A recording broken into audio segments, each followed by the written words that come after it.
आओ जो सतगुरां दी पावन पवित्र गुरबाणी सुखमणी साहिब जी दी अपनी लड़ीवार चल रही है विचार। अगे आरंभ करिए। अज आपां 11वीं अष्टपदी दे 7वें पदे दी विचार करन दा उद्यम उपराला कर रहे हैं।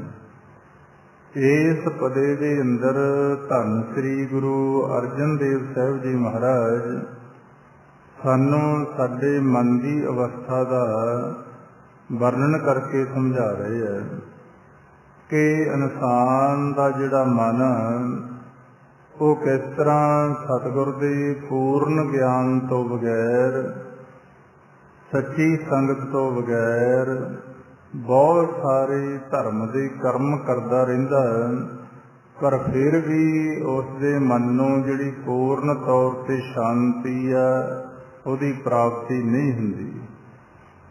फिर भी उसनूं जो धर्म का ज्ञान है सच्चा वो ना मिलण करके वो बहुत सारे कर्म कांड तां करता रहिंदा ते दुनिया के अंदर उहदा विखावा वेख के उहदी लोग वडियाई भी करनी शुरू कर दिंदे आ, पर अंदरों उहदे मन की जिहड़ी हालत आ वो इन्नी वधिया नहीं हुंदी। क्योंकि सतगुरु पातशाह गुरबाणी के अंदर आपां नूं ये समझा रहे हैं, बिन सतगुरु किसे ना किने ना पाई परम गते, पूछो सगल वेद सिमरते। कि पूर्ण सतगुरु तो बिना सानू परम गति की प्राप्ति नहीं हो सकती। जिन्ने भी आ धार्मिक ग्रंथ ने जी तो मर्जी पूछो सगल सिमरत वेद सिमरते। जिन्ने शास्त्र ने वेद ने सिमरतियां ने इन्हां दा जिन्ना भी ज्ञान है ये जिथों मर्जी असी पढ़ के ज्ञान लो, सतगुरु की कृपा तो बगैर इंसान नूं परम गति की प्राप्ति नहीं हो सकती। सतगुरु पातशाह पावन पवित्र गुरबाणी अंदर आपां नूं इहो ही समझा रहे हैं, सिमरत वेद पुराण पुकारन पोथियां, नाम बिना सब कूड़ गाली होशियां। कि परमात्मा के नाम की जिन्ना चिर सानू प्राप्ति नहीं हुंदी, साडे इस शरीर के अंदर जो पातशाह की बाणी सानू समझा रही है, नौ निध अमृत प्रभ का नाम देही मैं इसका विश्राम। जिन्ना चिर असी अपनी इस काया के अंदर उस मालिक के नाम नूं प्रगट नहीं कर लेंदे, साडा मन उस परमात्मा के नाम नूं सुनना नहीं शुरू करता, उन्ना चिर साडे मन की जिहड़ी भटकना है कल्पना है वो मुकदी नहीं। हुण इंसान सच्चे ज्ञान तो बगैर जां मेहनत तो डरदा होया, जिवें अज आपां संसार के हालात देख रहे हैं कि असी जो सतगुरु की पावन पवित्र बाणी का ज्ञान है इनू ज़्यादातर जीव पढ़न तक सीमित रह जाते हैं। जो बाणी हुक्म करदी है जदों असी वो कर्म नहीं करते तो असी बाणी पढ़ते हुए ज्ञान रखते हुए भी कई बार ऐसा भरम जाल दे अंदर साडा मन भटक जाता ते सानू अपने मालिक ते भी प्रतीत नहीं रहिंदी। असी परमात्मा का लड़ छड्ड के बहुत सारे पखंड के दौर अंदर चल पैंदे आ ते अपने मालिक तो अपनी प्रतीत गवा बैठते हैं। जिमें अज संसार की आपां खेल देख रहे हैं, उस परमात्मा की बंदगी नूं छड्ड के इंसान उस मालिक ते आस छड्ड के ते इधर उधर इन्ना धर्म के भरम जाल दे अंदर जी भजे फिरदे आ ते इन्हां दी प्रतीत ही गवा जाती है। पातशाह गुरबाणी अंदर सानू सावधान कर रहे हैं, अपनी प्रतीत आप ही खोवे, बहुर उसका विश्वास ना होवे। हुण किवें साडी प्रतीत गवा जाती है, किस तरह असी सच्ची संगत तो बगैर ਆ ਧਰਮ ਦੇ ਕਰਮ ਕਾਂਡ ਦੇ ਅੰਦਰ ਚੱਲਦੇ ਆ। ਉਹ ਪਾਵਨ ਬਚਨਾਂ ਰਾਹੀਂ ਸਤਿਗੁਰੂ ਪਾਤਸ਼ਾਹ ਗੁਰੂ ਅਰਜਨ ਦੇਵ ਸਾਹਿਬ ਜੀ ਮਹਾਰਾਜ ਸਾਨੂੰ ਸਮਝਾ ਰਹੇ ਆ। ਪਾਤਸ਼ਾਹ ਕਹਿੰਦੇ ਕਬਹੂ ਹੋਏ ਪੰਡਤ ਕਰੇ ਵਖਿਆਨ, ਕਬਹੂ ਮੋਨ ਧਾਰੀ ਲਾਵੇ ਧਿਆਨ। ਕਿਤੇ ਕਿਤੇ ਸਾਡਾ ਇਹ ਜਿਹੜਾ ਮਨ ਉਹ ਵਿਦਵਾਨ ਬਣ ਜਾਂਦਾ, ਸਿਆਣਾ ਬਣ ਜਾਂਦਾ, ਪੰਡਤ ਬਣ ਜਾਂਦਾ ਤੇ ਉਹ ਲੋਕਾਂ ਨੂੰ ਧਰਮ ਦਾ ਜਿਹੜਾ ਵਿਖਿਆਨ ਆ ਇਹ ਕਰ ਕਰਕੇ ਦਿਖਾਉਂਦਾ। ਪਰ ਜਿਹੜਾ ਸਾਡਾ ਮਨ ਹੈ, ਪੰਡਤ ਦੀ ਪਰਿਭਾਸ਼ਾ ਕੀ ਦੱਸੀ ਗਈ ਆ ਬਾਣੀ ਅੰਦਰ ਸਤਿਗੁਰੂ ਸਮਝਾ ਰਹੇ ਹਨ, ਸੋ ਪੰਡਤ ਜੋ ਮਨ ਪ੍ਰਬੁੱਧ ਹੈ, ਰਾਮ ਨਾਮ ਆਤਮ ਮੈਂ ਸੁਧ ਹੈ। ਉਹ ਅਸਲੀ ਪੰਡਤ ਹੈ ਗੁਰਬਾਣੀ ਅਨੁਸਾਰ, ਜਿਹਨੇ ਆਪਣੇ ਮਨ ਨੂੰ ਸੰਸਾਰ ਵੱਲੋਂ ਮੋੜ ਕੇ ਪ੍ਰਮਾਤਮਾ ਦੇ ਨਾਲ ਜੋੜ ਲਿਆ। ਸੋ ਪੰਡਤ ਜੋ ਮਨ ਪ੍ਰਬੁੱਧ ਹੈ, ਰਾਮ ਨਾਮ ਆਤਮ ਮੈਂ ਸੁਧ ਹੈ। ਉਹ ਜਿਹੜਾ ਵਾਹਿਗੁਰੂ ਦਾ ਨਾਮ ਹੈ ਉਹਨੂੰ ਆਪਣੀ ਆਤਮਾ ਦੇ ਅੰਦਰ ਵਸਾ ਕੇ, ਮਨ ਦੇ ਅੰਦਰ ਵਸਾ ਕੇ ਆਤਮਕ ਰੂਪ ਹੋਵੇ। ਪਰ ਜੇ ਇਸ ਗੱਲ ਦਾ ਗਿਆਨ ਨਹੀਂ ਤਾਂ ਸਿਰਫ ਇਕੱਲਾ ਵਿਖਿਆਨ ਕਰਨ ਤੱਕ ਜੀਵ ਸੀਮਤ ਹੋ ਜਾਂਦਾ। ਤੇ ਪਾਤਸ਼ਾਹ ਦੀ ਬਾਣੀ ਸਾਨੂੰ ਸਾਵਧਾਨ ਵੀ ਕਰ ਰਹੀ ਹੈ ਕਿ ਅਵਰ ਉਪਦੇਸ਼ੈ ਆਪ ਨਾ ਕਰੈ, ਆਪ ਤਜਾਵਤ ਜਨਮੈ ਮਰੈ। ਹੁਣ ਸਤਿਗੁਰੂ ਪਾਤਸ਼ਾਹ ਸਮਝਾ ਰਹੇ ਹਨ, ਕਬਹੂ ਹੋਏ ਪੰਡਤ ਕਰੇ ਵਿਖਿਆਨ, ਕਬਹੂ ਮੋਨ ਧਾਰੀ ਲਾਵੇ ਧਿਆਨ। ਕਈ ਵਾਰ ਸਾਡਾ ਮਨ ਫਿਰ ਐਸੀ ਜਗ੍ਹਾ ਸੰਗਤ ਕਰਨ ਲੱਗ ਜਾਂਦਾ ਜਿਨ੍ਹਾਂ ਨੂੰ ਮੋਨੀ ਕਹਿੰਦੇ ਆ ਕਿ ਇਹ ਤਾਂ ਬਈ ਬਹੁਤ ਲੰਬਾ ਲੰਬਾ ਸਮਾਂ ਮੁਖ ਤੋਂ ਬੋਲਦੇ ਨਹੀਂ। ਤੇ ਕਈ ਵਾਰ ਐਸੇ ਜਿਹੜੇ ਲੋਕ ਨੇ ਜਿਹੜੇ ਮੌਨ ਰੱਖਦੇ ਆ ਤੇ ਅਸੀਂ ਉਹਨਾਂ ਦਾ ਬਹੁਤ ਜ਼ਿਆਦਾ ਸਤਿਕਾਰ ਵੀ ਕਰਦੇ ਹਾਂ ਤੇ ਉਹਨਾਂ ਤੋਂ ਆਸ ਵੀ ਰੱਖਦੇ ਹਾਂ ਜੀਵਨ ਦੇ ਸੁੱਖ ਦੀ। ਹੁਣ ਸਤਿਗੁਰੂ ਪਾਤਸ਼ਾਹ ਗੁਰੂ ਨਾਨਕ ਦੇ ਘਰ ਨੇ ਸਾਨੂੰ ਇਹ ਗਿਆਨ ਦਿੱਤਾ ਕਿ ਕਈ ਵਾਰ ਇਨਸਾਨ ਕੀ ਕਰਦਾ, ਲੋਕ ਦਿਖਾਵਾ ਕਰਨ ਦੇ ਵਾਸਤੇ ਬੋਲੇ ਨਾਹੀ ਹੋਏ ਬੈਠਾ ਮੁੰਨੀ, ਅੰਤਰ ਕਲਪ ਭਵਾਈਐ ਜੁਨੀ। ਦੁਨੀਆ ਨੂੰ ਦਿਖਾਉਣ ਵਾਸਤੇ ਤਾਂ ਮੁਖ ਤੋਂ ਚੁੱਪ ਹੋ ਕੇ ਬੈਠ ਗਿਆ ਤੇ ਦੁਨੀਆ ਵਿਚਾਰੀ ਅਗਿਆਨਤਾ ਦੇ ਹਨੇਰੇ ਆ ਤੇ ਉਹ ਉਹਨਾਂ ਲੋਕਾਂ ਨੂੰ ਰੱਬ ਮੰਨ ਕੇ ਬੈਠ ਜਾਂਦੀ ਹੈ। ਪਰ ਪਾਤਸ਼ਾਹ ਦੀ ਬਾਣੀ ਇਹ ਸਾਡੇ ਮਨ ਦੇ ਭਰਮ ਦੂਰ ਕੱਢ ਰਹੀ ਹੈ। ਕਹਿੰਦੇ ਬੋਲੇ ਨਾਹੀ ਹੋਏ ਬੈਠਾ ਮੁੰਨੀ, ਅੰਤਰ ਕਲਪ ਭਵਾਈਐ ਜੁਨੀ। ਗੁਰੂ ਨਾਨਕ ਦੇ ਘਰ ਨੇ ਸਾਨੂੰ ਇਹ ਮੁਖ ਬੰਦ ਕਰਨ ਨੂੰ ਨਹੀਂ ਆਖਿਆ, ਸਗੋਂ ਇਸ ਮੁਖ ਦੇ ਨਾਲ ਸਾਨੂੰ ਉਸ ਪਰਮਾਤਮਾ ਦੀ ਉਸਤਤ ਵਡਿਆਈ ਕਰਨ ਵਾਸਤੇ ਹੁਕਮ ਦਿੱਤਾ। ਇਸ ਰਚਨਾ ਦੇ ਨਾਲ ਉਸ ਪ੍ਰਭੂ ਦਾ ਨਾਮ ਜਪਣ ਦਾ ਹੁਕਮ ਦਿੱਤਾ। ਇਸ ਰਚਨਾ ਦੇ ਨਾਲ ਸਾਨੂੰ ਇਹ ਹੁਕਮ ਕੀਤਾ ਗਿਆ ਕਿ ਸਾਜਨ ਸੰਤ ਕਰੋ ਇਹੋ ਕਾਮ, ਆਨ ਤਿਆਗ ਜਪੋ ਹਰ ਨਾਮ, ਸਿਮਰ ਸਿਮਰ ਸਿਮਰ ਸੁਖ ਪਾਵੋ, ਆਪ ਜਪੋ ਅਵਰੈ ਨਾਮ ਜਪਾਵੋ। ਦੁਨੀਆ ਦੇ ਅੰਦਰ ਮੋਨੀ ਲੋਕ ਆਪਦਾ ਮੁਖ ਬੰਦ ਕਰਦੇ ਆ ਸਰੀਰ ਦਾ, ਪਰ ਅੰਦਰ ਬੈਠਾ ਸਾਡਾ ਜਿਹੜਾ ਮਨ ਹੈ ਉਹ ਕਲਪੀ ਜਾਂਦਾ, ਵਿਚਾਰ ਬਣਾਈ ਜਾਂਦਾ। ਗੁਰੂ ਨਾਨਕ ਸਾਹਿਬ ਮਹਾਰਾਜ ਦੇ ਘਰ ਨੇ ਸਾਨੂੰ ਇਹ ਸੋਝੀ ਦਿੱਤੀ ਆ ਕਿ ਭਾਈ ਤੁਸੀਂ ਆਪਣੇ ਮਨ ਦੇ ਮੁਖ ਨੂੰ ਚੁੱਪ ਕਰਾਓ। ਜਿਹੜਾ ਹਰ ਸਮੇਂ ਸਰੀਰ ਦਾ ਜਿਹੜਾ ਮੂੰਹ ਆ ਇਹ ਭਾਵੇਂ ਬੰਦ ਆ ਤੇ ਅੰਦਰੋਂ ਤੁਹਾਡਾ ਮਨ ਜਿਹੜਾ ਬੋਲੀ ਜਾਂਦਾ। ਹੁਣ ਸਤਿਗੁਰੂ ਪਾਤਸ਼ਾਹ ਇੱਥੇ ਸਮਝਾ ਰਹੇ ਆ, ਕਈ ਵਾਰ ਇਨਸਾਨ ਸੁੱਖ ਦੀ ਆਸ ਰੱਖਣ ਵਾਸਤੇ ਆ ਕਹਿੰਦਾ ਵੀ ਮੈਂ ਕਿਸੇ ਨਾਲ ਬੋਲਣਾ ਨਹੀਂ, ਚੁੱਪ ਕਰਕੇ ਬੈਠਾ ਰਹਿੰਦਾ, ਮੌਨ ਧਾਰ ਲਿਆ। ਪਰ ਅੰਦਰ ਜਿਹੜਾ ਮਨ ਹੈ ਉਹ ਵਿਚਾਰਾਂ ਦੇ ਅੰਦਰ ਬਹੁਤ ਸਾਰਾ ਬੋਲੀ ਜਾਂਦਾ। ਆਪਾਂ ਵੇਖ ਸਕਦੇ ਹਾਂ ਆਪਣੇ ਆਪ ਤੇ ਪ੍ਰੈਕਟੀਕਲ ਕਰਕੇ, ਕਈ ਵਾਰ ਅਸੀਂ ਮੁੱਖ ਤੋਂ ਤਾਂ ਬੋਲਦੇ ਨਹੀਂ ਤੇ ਮਨ ਵਿਚਾਰਾਂ ਦੇ ਅੰਦਰ ਬਹੁਤ ਬੋਲੀ ਜਾਂਦਾ। ਐਸਾ ਹੀ ਪਖੰਡ ਦਾ ਭਰਮ ਪਾਤਸ਼ਾਹ ਨੇ ਗੁਰਬਾਣੀ ਦੇ ਅੰਦਰ ਤੋੜਿਆ। ਅੰਨ ਤੇ ਰਹਿਤਾ ਦੁਖ ਦੇਹੀ ਸਹਿਤਾ, महाराज कहते हुक्म ना बूझे व्याप्या ममता। बहुत सारे ऐसे भी जीव आ ਜਿਹੜੇ ਕਹਿੰਦੇ ਜੀ ਅਸੀਂ ਤਾਂ ਭੋਜਨ ਹੀ ਨਹੀਂ ਖਾਂਦੇ, ਦੇਹੀ ਨੂੰ ਦੁੱਖ ਦਿੰਦੇ ਆ, ਪਰ ਉਸ ਮਾਲਿਕ ਦੇ ਹੁਕਮ ਨੂੰ ਨਾ ਬੁੱਝਣ ਕਰਕੇ ਮਮਤਾ ਦੇ ਜਾਲ ਦੇ ਅੰਦਰ ਫਸੇ ਬੈਠੇ ਆ। ਅੰਨ ਤੇ ਰਹਿਤਾ ਦੁੱਖ ਦੇਹੀ ਸਹਿਤਾ, ਹੁਕਮ ਨਾ ਬੁੱਝੈ ਵਿਆਪਿਆ ਮਮਤਾ। ਕਿਉਂਕਿ ਪਾਤਸ਼ਾਹ ਗੁਰੂ ਨਾਨਕ ਸਾਹਿਬ ਮਹਾਰਾਜ ਜੀ ਘਰ ਨੇ ਸਾਨੂੰ ਤੱਤ ਦਾ ਸੱਚ ਦਾ ਗਿਆਨ ਦਿੱਤਾ ਕਿ ਇਹ ਭਾਈ ਤੁਹਾਡਾ ਜਿਹੜਾ ਸਰੀਰ ਹੈ ਇਸ ਨੂੰ ਤੰਦਰੁਸਤ ਰੱਖਣ ਵਾਸਤੇ ਤੁਹਾਨੂੰ ਅੱਛੇ ਭੋਜਨ ਦੀ ਜ਼ਰੂਰਤ ਹੈ।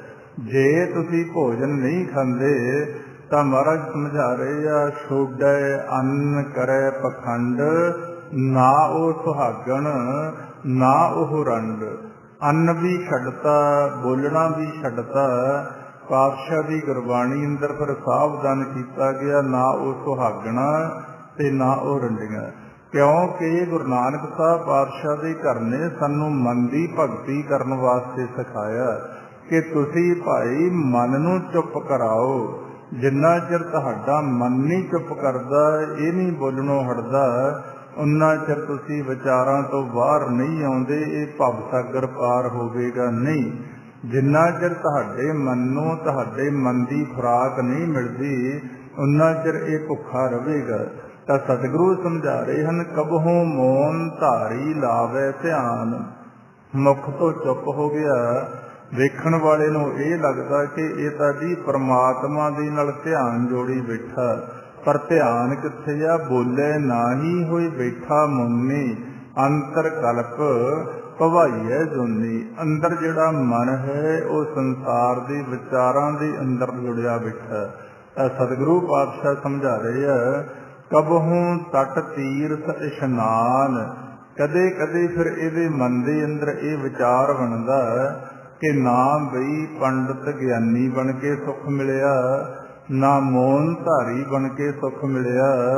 ਹੁਣ ਆਪਾਂ ਸੁੱਖ ਦੀ ਪ੍ਰਾਪਤੀ ਵਾਸਤੇ ਤੀਰਥਾਂ ਦੇ ਤੱਟਾਂ ਦੇ ਉੱਪਰ ਜਾਈਏ।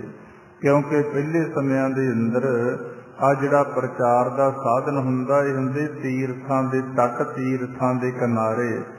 ਜੀਵ ਸਮਾਂ ਕੱਢ ਕੇ ਆਪਣੇ ਕੰਮਾਂ ਕਾਰਾਂ ਤੋਂ ਵਿਹਲੇ ਹੋ ਕੇ 5-5, 10-10 ਦਿਨ ਤੀਰਥਾਂ ਤੇ ਜਾਂਦੇ। ਉੱਥੇ ਸਾਧੂ ਮਹਾਤਮਾ ਤੋਂ ਬਚਨ ਸੁਣਦੇ ਤੇ ਸੱਚ ਦੀ ਗੱਲ ਪਰਮਾਤਮਾ ਨਾਲ ਪਿਆਰ ਪਾਉਂਦੇ, ਗਿਆਨ ਲੈ ਕੇ ਆਉਂਦੇ। ਪਰ ਸਤਿਗੁਰੂ ਗੁਰਬਾਣੀ ਅੰਦਰ ਸਾਨੂੰ ਸਮਝਾ ਰਹੇ ਆ ਕਿ ਕਲਯੁਗ ਦੇ ਸਮੇਂ ਦੇ ਅੰਦਰ ਐਸਾ ਖੇਡ ਵਾਪਰ ਗਿਆ, ਇਹ ਜਿਹੜੀ ਮਾਇਆ ਹੈ ਸੂਖਮ ਜਾਂ ਦ੍ਰਿਸ਼ਟਮਾਨ, ਇਹਨਾਂ ਨੇ ਤੀਰਥਾਂ ਦੇ ਤੱਟਾਂ ਉੱਤੇ ਰਹਿਣ ਵਾਲੇ ਜਿਹੜੇ ਲੋਕ ਆ ਉਹਨਾਂ ਨੂੰ ਵੀ ਆਪਣੇ ਕਬਜ਼ੇ ਦੇ ਅੰਦਰ ਕਰ ਲਿਆ। ਤਟ ਤੀਰਥ ਨਾ ਛੋੜੈ ਜੋਗ ਅਭਿਆਸ, ਜੋਗ ਸੰਨਿਆਸ ਪੜ ਸਾਕੇ ਸਿਮਰਤ ਵੇਦ ਅਭਿਆਸ। ਕਹਿੰਦੇ ਤੀਰਥਾਂ ਦੇ ਤੱਟਾਂ ਤੇ ਰਹਿਣ ਵਾਲੇ ਸੰਨਿਆਸੀ ਲੋਕ, ਤਟ ਤੀਰਥ ਨਾ ਛੋੜੈ ਜੋਗ ਸੰਨਿਆਸ, ਉੱਥੇ ਜੋਗੀ ਰਹਿਣ ਵਾਲੇ ਲੋਕ, ਸੰਨਿਆਸੀ ਰਹਿਣ ਵਾਲੇ ਲੋਕ ਪੜ ਸਾਕੇ ਸਿਮਰਤ ਵੇਦ ਅਭਿਆਸ, ਸਿਮਰਤੀਆਂ ਵੇਦਾਂ ਦਾ ਅਭਿਆਸ ਪੜ ਪੜ ਕੇ ਥੱਕ ਗਏ। ਪਰ ਉਹਨਾਂ ਲੋਕਾਂ ਤੇ ਵੀ ਆ ਜਿਹੜੀ ਸੂਖਮ ਵਿਚਾਰਾਂ ਦੀ ਮਾਇਆ ਇਹਨੇ ਖਹਿੜਾ ਨਹੀਂ ਛੱਡਿਆ।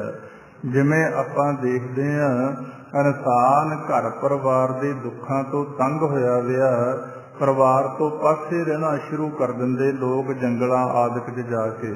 ਉਹ ਸਰੀਰਕ ਤੌਰ 'ਤੇ ਤਾਂ ਦੂਰ ਹੋ ਜਾਂਦੇ, ਪਰ ਮਨ ਕਰਕੇ ਆਪਣੇ ਪਰਿਵਾਰਾਂ ਦੇ ਨਾਲ ਮੋਹ ਦੀ ਸੰਧੀ ਨਾ ਟੁੱਟਦੀ। ਪਰ ਗੁਰੂ ਨਾਨਕ ਸਾਹਿਬ ਪਾਤਸ਼ਾਹ ਦੇ ਘਰ ਨੇ ਸਾਨੂੰ ਇਹ ਗਿਆਨ ਦਿੱਤਾ ਕਿ ਤੁਹਾਨੂੰ ਨਾ ਘਰ-ਬਾਰ ਛੱਡਣ ਦੀ ਲੋੜ ਆ, ਨਾ ਤੁਹਾਨੂੰ ਬਈ ਆ ਮੌਨ ਰੱਖਣ ਦੀ ਲੋੜ ਆ, ਨਾ ਤੁਹਾਨੂੰ ਜਲ ਧਾਰੀ ਧੁਈਆਂ ਤਾਪਣ ਦੀ ਲੋੜ ਆ, ਨਾ ਸੰਨਿਆਸੀ ਹੋਣ ਦੀ ਲੋੜ ਆ। ਤੁਸੀਂ ਆਪਣੇ ਗ੍ਰਹਿ ਪਰਿਵਾਰਾਂ 'ਚ ਰਹਿੰਦੇ ਹੋਏ ਗੁਰੂ ਦੀ ਮੱਤ ਲੈ ਕੇ ਐਸਾ ਜੀਵਨ ਬਣਾ ਲਓ ਕਿ ਇਹ ਅੱਗ ਦੇ ਅੰਦਰ ਰਹਿੰਦੇ ਹੋਏ ਵੀ ਤੁਸੀਂ ਸੁਖੀ ਰਹੋ। ਸਰੀਰ ਕਰਕੇ ਤੁਸੀਂ ਸੰਸਾਰ ਪਰਿਵਾਰ ਦੇ ਨਾਲ ਜੁੜੇ ਰਹੋ ਤੇ ਸੁਰਤੀ ਕਰਕੇ ਆਪਣੇ ਮਾਲਕ ਪ੍ਰਭੂ ਦੇ ਨਾਲ ਜੁੜੇ ਰਹੋ। ਤੇ ਜਿਸ ਤਰ੍ਹਾਂ ਫਿਰ ਸਾਨੂੰ ਗਿਆਨ ਦਿੱਤਾ ਗਿਆ कि माता दी गर्भ दी अगन तो तुहानू परमात्मा दे नाम ने ठंडक दे के रखी, बचा के रखिया। इसे तरह जे संसार दे विच रहिंदे होए, घर परिवारां दे अंदर रहिंदे होए, तुसी अपने मन नू, आपदे ध्यान नू परमात्मा दे नाल जोड़ना सिख लवो, तां इह संसार माया दे अंदर रहिंदे होए प्रभु दी प्राप्ति कर सकदे हो। जिसनों रोज आपां गुरबाणी अंदर तीसरे पातशाह दे पावन वचन सरवण करदे हां, कहे नानक गुर प्रसादी, जिन्ना लिव लागी तिनी विचे माया पाया। कि आ परिवारां च रहिंदे होए, संसार च रहिंदे होए, दुनिया दी किरत करदे होए, तुहाडा जिहड़ा ध्यान आ जे परमात्मा दे नाल जुड़ना शुरू हो गया, ना तो तुहानू आ जिहड़ा कलयुग रथ अगन का कूड़ अगे रथवाहो, क्योंकि कलयुग के समय नू अगन का रथ दस्या गुरबाणी च, ते कूड़ जिहदी रखवाही कर रहा, वो कोई हालात हुण घट नहीं है। जिधर मर्जी वेखो झूठ का बोलबाला है, झूठ का पसारा है, सारे पासे इंसानां दे मनां दे अंदर अगन मच रही है। जे इस अगन दे रथ तो बचना चाहुंदे हो, झूठ तो बचना चाहुंदे हो, तां भाई संसार च रहिंदे रहिंदे अपने मन नू परमात्मा दे नाम सेवा सिमरन बंदगी दा आसरा दे के रखो, तां कि जिस तरह माता दे गर्भ दी अगन तो तुसी बचे रहे, ये कलयुग जिहड़ा रथ अगन दा दस रही है बाणी, इस अगन तो भी तुसी बचो। ਇਹਦੇ वास्ते गुरु प्यार वालियो आपां नूं मेहनत करनी पैनी है। इसे करके सतगुरु पातशाह सानूं समझा रहे हैं कि कबहूं तट तीर्थ इशनान, जीव जाते ने तीर्थां दे किनारियां दे उपर, अज भी जाने आपां कि साडे मन नूं शांति मिले। जे तीर्थ की परिभाषा नूं नहीं समझिया ਤਾਂ फिर असी तीर्थां ते जाके भी अपने मन की कल्पना छड्ड ना सके। सारी सारी जिंदगी तीर्थां दे तट्टां ते रहण वाले लोग, सारी सारी जिंदगी तीर्थ यात्रा करन वाले लोग, जदों उन्हां दे मनां दी तुसीं हालत वेखोगे, आम जीवां नालों भी माड़ी हुंदी है, क्योंकि जो ज्ञान उत्थों लेना सी वो ना लिया गया। जे तां उत्थे जाके उस तीर्थ का ज्ञान लेंदे जिथे साडे मन ने इशनान करना, जिसनों गुरबाणी च आपां पढ़दे हां, सच तां पर जाणीए जे आत्म तीर्थ करे निवास, सतगुरु नूं पुछ के वह करे निवास। इन्हां बाहरी तीर्थां ते जाके उस अंदरली तीर्थ का ज्ञान लिया जांदा, आत्म तीर्थ का ज्ञान लिया जांदा, उत्थे मन का इशनान कराउण दा तरीका सिखिया जांदा तां भला सी। जे भी तीर्थां नूं एक मनोरंजन बना के चल रहे हैं, जिवें ज़्यादातर जीव अज चल रहे हैं, तां सगों कई वार पापां दी मैल होर ला के जीव आ जांदे है। पातशाह गुरबाणी अंदर सावधान कर रहे हैं, कहंदे नहावण चले तीर्थी, मन खोटे तन चोर, एक भौ लथी नहातियां, दोए भौ चढ़ीएस होर। हुण जीव सुख की प्राप्ति वास्ते कदे तीर्थां दे तट्टां ते इशनान करन जांदा, कबहूं तट तीर्थ इशनान, कबहूं सिद्ध साधक मुख ज्ञान। कदे ये सिद्ध बनदा, साधना करन वाला बनदा, ते ज्ञान लेके मुख तो धर्म का ज्ञान भी करदा। कबहूं कीट हस्त पतंग होए जिया। सतगुरु पातशाह गुरु अर्जन देव साहिब महाराज समझा रहे हैं, ये जीव चलदा चलदा अपने जीवन के असली मार्ग नूं जदों भुल जांदा है। देखो आपां नूं धर्म दे अकाल पुरख वाहिगुरु निरंकार ने 84 लख जून की सरदारी बख्शी, मानस का जन्म। जे तां हुण असी गुरु की बाणी अनुसार संगत दे विच आके इहदी कीमत का अंदाजा ला लिया, फिर तां कुछ ना कुछ लाहा कट जांदा इंसान। क्योंकि जदों सानूं पातशाह गुरबाणी अंदर समझाउंदे ने कि 84 लख जून दे भाई तुसीं सरदार हो, बड़े लंबे समय तो बाद तुहानूं ये समा दिता गया ਫਿਰਤ ਫਿਰਤ ਬਹੁਤੇ ਯੁੱਗ ਹਾਰਿਓ। ਕੋਈ 100 ਸਾਲ 200 ਸਾਲ ਦੀ ਗੱਲ ਨਹੀਂ ਕੀਤੀ ਗਈ, ਯੁੱਗਾਂ ਦੀ ਗੱਲ ਕਰਤੀ। ਫਿਰਤ ਫਿਰਤ ਬਹੁਤੇ ਯੁੱਗ ਹਾਰਿਓ, ਮਾਨਸ ਦੇਹ ਲਹੀ ਨਾਨਕ ਕਹਿਤ ਮਿਲਨ ਕੀ ਬਰੀਆ। ਸਿਮਰਤ ਕਹਾ ਨਹੀਂ ਕਿ ਯੁੱਗਾਂ ਤੋਂ ਬਾਅਦ ਤੁਹਾਨੂੰ ਇਹ ਮਾਨਸ ਦਾ ਜਾਮਾ ਮਿਲਿਆ ਹੈ। ਉਸ ਪਰਮਾਤਮਾ ਦੀ ਬੰਦਗੀ ਕਰਕੇ ਆਪਦੇ ਮੂਲ ਦੇ ਅੰਦਰ ਅਭੇਦ ਹੋਣ ਵਾਸਤੇ। ਜੇ ਇਹ ਗਿਆਨ ਸਾਡੇ ਮਨ ਨੇ ਨਹੀਂ ਲਿਆ ਤਾਂ ਫਿਰ ਸਾਡੀ ਹਾਲਤ ਕੀ ਹੁੰਦੀ ਆ? ਕਈ ਵਾਰ ਤਾਂ ਸਾਡੀ ਜਿਹੜੀ ਹਾਲਤ ਆ ਮਾਨਸ ਜਾਮੇ ਦੇ ਅੰਦਰ ਰਹਿੰਦਿਆਂ ਹੀ ਕੀੜਿਆਂ ਵਰਗੀ ਹੋ ਜਾਂਦੀ ਹੈ, ਕਿਉਂਕਿ ਇੰਨੀ ਨੀਵੀਂ ਸੋਚਦੇ ਅਸੀਂ ਭਾਗਾਦਾਰੀ ਬਣ ਜਾਂਦੇ ਹਾਂ। ਜਿਵੇਂ ਜਿਹੜੇ ਸਿਆਣੇ ਆਪਣੇ ਬਜ਼ੁਰਗ ਵਿਦਵਾਨ ਹੋਏ, ਉਹਨਾਂ ਦੀ ਇੱਕ ਕਹਾਵਤ ਆ ਕਿ ਕੀੜੀ ਆ ਜਿਹੜੀ, ਉਹ ਜਿੰਨਾ ਮਰਜ਼ੀ ਤੁਸੀਂ ਘਰ ਨੂੰ ਪੱਕਾ ਕਰ ਲਿਓ, ਉਹਨੇ ਕਿਸੇ ਨਾ ਕਿਸੇ ਜਗ੍ਹਾ ਤੇ ਆਪਦੇ ਮੂੰਹ ਦੇ ਨਾਲ ਖੁੱਡ ਕੱਢ ਕੇ ਮਿੱਟੀ ਕੱਢ ਹੀ ਲੈਣੀ ਹੁੰਦੀ ਹੈ, ਕਿਉਂਕਿ ਕੀੜੀ ਵਰਗਾ ਸੁਭਾਅ ਆ। ਇਸੇ ਤਰ੍ਹਾਂ ਕਈ ਇਨਸਾਨਾਂ ਦਾ ਸਾਰੀ ਜ਼ਿੰਦਗੀ ਕੀੜੀ ਵਰਗਾ ਸੁਭਾਅ ਬਣਿਆ ਰਹਿੰਦਾ। ਉਹਨਾਂ ਨੇ ਦੂਸਰੇ ਇਨਸਾਨ ਜਿੰਨੇ ਮਰਜ਼ੀ ਚੰਗੇ ਹੋਣ, ਜਿੰਨੇ ਮਰਜ਼ੀ ਗੁਣ ਹੋਣ, ਉਹਨਾਂ ਦੇ ਮਨ ਦਾ ਸੁਭਾਅ ਬਣ ਜਾਂਦਾ ਕਿ ਦੂਸਰੇ ਦਾ ਕੋਈ ਨਾ ਕੋਈ ਔਗੁਣ ਦੇਖਣ ਦਾ ਹਰ ਸਮੇਂ ਮਨ ਦੇ ਅੰਦਰ ਹੋੜ ਲੱਗੀ ਰਹਿੰਦੀ ਹੈ। ਤੇ ਸਤਿਗੁਰੂ ਪਾਤਸ਼ਾਹ ਸਮਝਾ ਰਹੇ ਆ, ਫਿਰ ਇਸੇ ਵਿਧੀ ਤੇ ਚੱਲਦੇ ਚੱਲਦੇ ਆਪਣੇ ਜੀਵਨ ਦਾ ਜਿਹੜਾ ਅਸਲੀ ਮਨੋਰਥ ਹੈ ਉਸ ਨੂੰ ਭੁੱਲ ਕੇ ਸਾਰੀ ਜ਼ਿੰਦਗੀ ਮਾਨਸ ਜਾਮੇ ਦੇ ਅੰਦਰ ਰਹਿੰਦੇ ਹੋਏ ਉਹ ਸੱਚ ਦੇ ਮਾਰਗ ਨੂੰ ਨਾ ਲੱਭਣ ਕਰਕੇ ਇਹ ਫਿਰ ਅਖੀਰਲੀ ਪੌੜੀ ਤੋਂ ਉੱਪਰ ਡਿੱਗਦੇ ਆ। ਕਿਉਂਕਿ ਮਹਾਰਾਜ ਗੁਰਬਾਣੀ ਅੰਦਰ ਸਮਝਾਉਂਦੇ ਨੇ, 184 ਜੋਨ ਸਵਾਈ ਮਾਨਸ ਕੋ ਪ੍ਰਭ ਦੀ ਵਡਿਆਈ। ਇਸ ਪੌੜੀ ਤੇ ਜੋ ਨਰ ਚੂਕੈ ਸੋ ਆਏ ਜਾਏ ਦੁੱਖ ਪਾਏਂਦਾ। ਕਿ 84 ਲੱਖ ਜੂਨ ਦੀ ਸਰਦਾਰੀ ਮਾਨਸ ਦਾ ਜਾਮਾ, ਜੇ ਇਸ ਪੌੜੀ ਤੋਂ ਵੀ ਤੁਸੀਂ ਡਿੱਗ ਪਏ ਤੇ ਬਚਾਓ ਦੀ ਕੋਈ ਆਸ ਨਾ ਰੱਖਿਓ, ਜੰਮਦੇ ਮਰਦੇ ਰਹੋਗੇ ਤੇ ਦੁੱਖ ਪਾਉਂਦੇ ਰਹੋਗੇ। ਐਸਾ ਸੁਭਾਅ ਬਣ ਜਾਂਦਾ ਸਾਡਾ, ਐਸੀ ਸਾਡੇ ਮਨ ਦੀ ਸੋਚ ਬਣ ਗਈ, ਕਬਹੂ ਕੀਟ ਹਸਤ ਪਤੰਗ ਹੋਏ ਜੀਆ।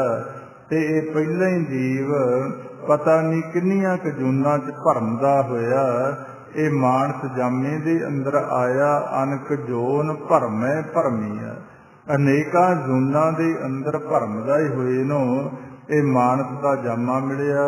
ਕਈ ਜਨਮ ਭੈ ਕੀਟ ਪਤੰਗਾ, ਕਈ ਜਨਮ ਗਜ ਮੀਨ ਕੁਰੰਗਾ, ਕਈ ਜਨਮ ਪੰਖੀ ਸਰਪ ਹੋਇਓ, ਕਈ ਜਨਮ ਹੈਬਰ ਬ੍ਰਿਖ ਜੋਇਓ। ਚਰੰਕਾਰ ਇਹ ਦੇਹ ਸੰਜਰੀਆ, ਮਿਲ ਜਗਦੀਸ਼ ਮਿਲਨ ਕੀ ਵਰੀਆ।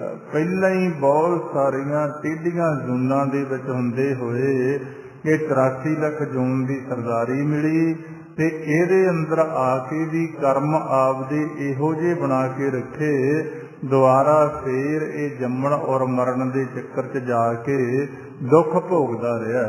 ਤਾਂ ਸਤਿਗੁਰੂ ਪਾਤਸ਼ਾਹ ਸਾਨੂੰ ਸਮਝਾ ਰਹੇ ਆ ਕਿ ਭਾਈ ਇਹ ਮਾਨਸ ਦਾ ਜੰਮਾ ਬਾਰ-ਬਾਰ ਨਹੀਂ ਮਿਲਦਾ। ਕਬੀਰ ਮਾਨਸ ਜਨਮ ਦਲੰਭ ਹੈ, ਹੋਏ ਨਾ ਬਾਰੰਬਾਰ। ਜਿਉਂ ਬਨ ਫਲ ਪਾਕੇ ਭੋਇੰ ਗ੍ਰਹਿ, ਬੋਹਰ ਨਾ ਲੱਗੈ ਡਾਰ। ਜਿਵੇਂ ਇੱਕ ਵਾਰ ਪੱਕਿਆ ਹੋਇਆ ਫਲ ਕਿਸੇ ਟਾਹਣੀ ਦੇ ਨਾਲੋਂ ਟੁੱਟ ਕੇ ਥੱਲੇ ਡਿੱਗ ਪਏ, ਉਹ ਦੁਬਾਰਾ ਉਸ ਟਾਹਣੀ ਦੇ ਨਾਲ ਜੁੜਦਾ ਨਹੀਂ। ਇਸੇ ਤਰ੍ਹਾਂ ਹੁਣ ਸਾਨੂੰ ਮਾਲਕ ਨੇ ਸਮਾਂ ਦਿੱਤਾ, ਬਤ ਲੱਗੀ ਸੱਚੇ ਨਾਮ ਕੀ।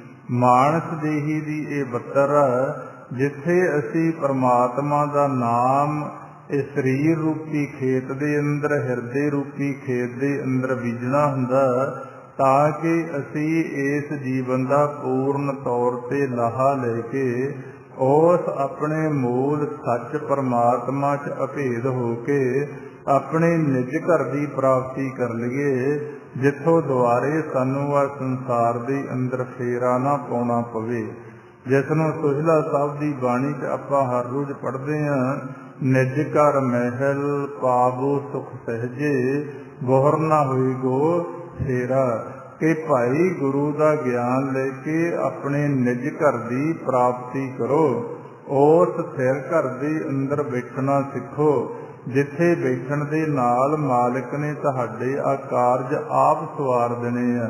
सिर घर बैठो हरजन प्यारे, सतगुर तुमरे काज सवारे।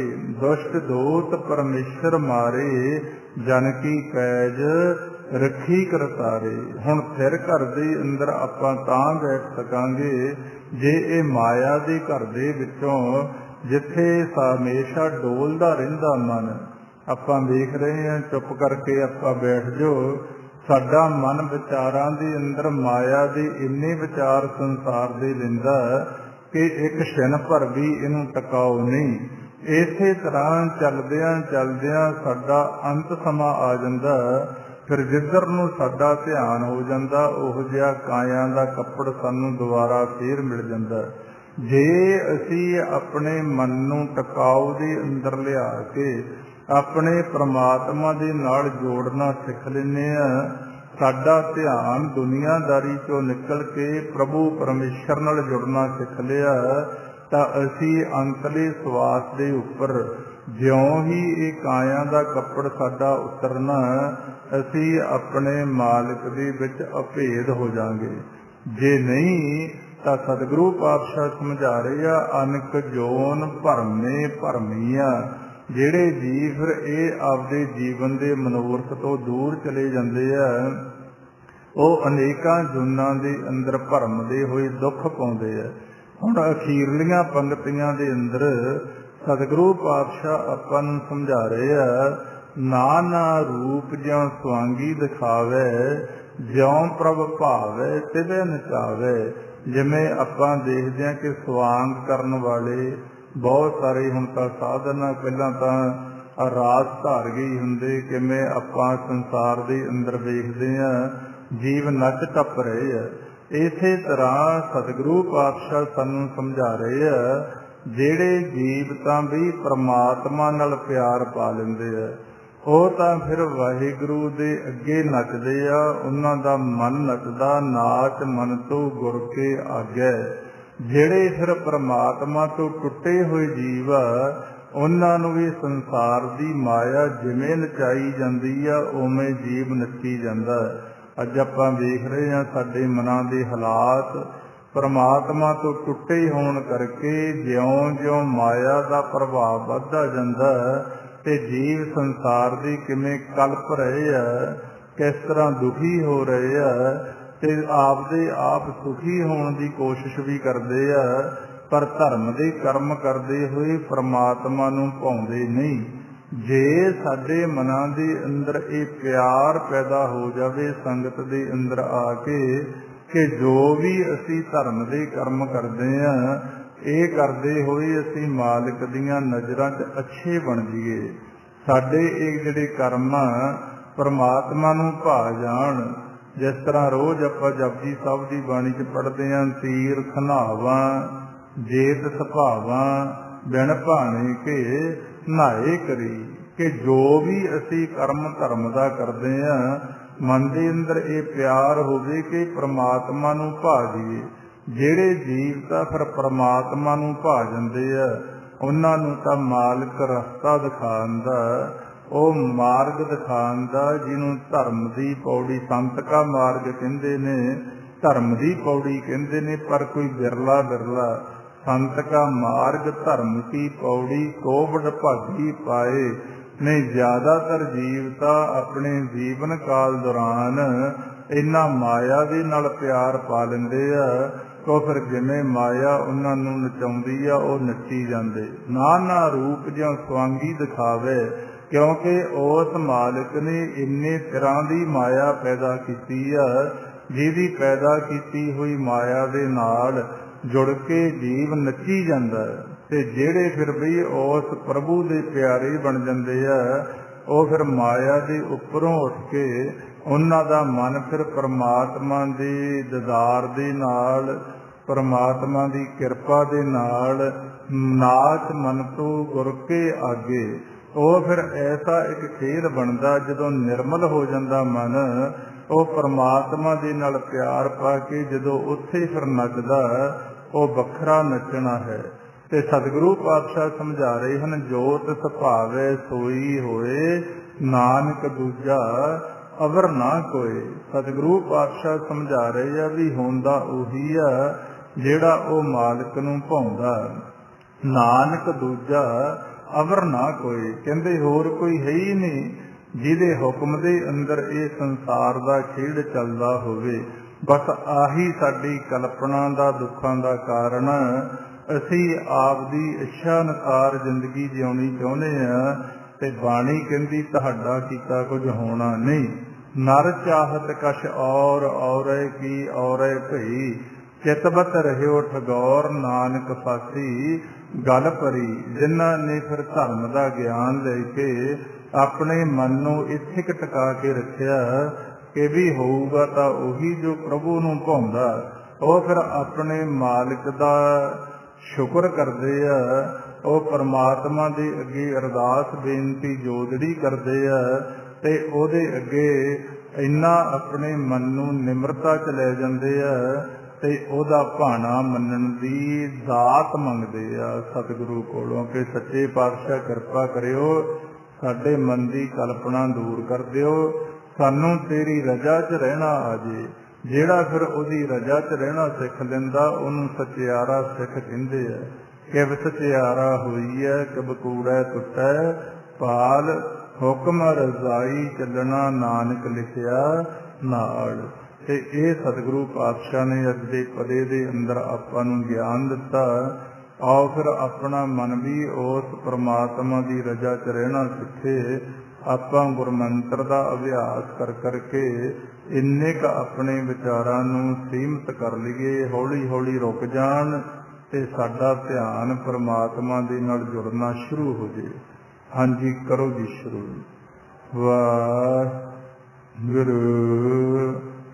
ਵਾਹਿਗੁਰੂ